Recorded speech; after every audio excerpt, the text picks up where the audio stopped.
والله إن أنا أدسر الدشة حقي نسي نقتل أبوهم للبيت عصبني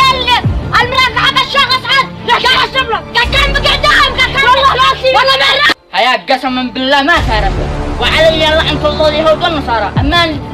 نسي ناخذ حقنا لا ده أقسم بالله أنا مصاحب على الأرض ما نقتل يا والله صدق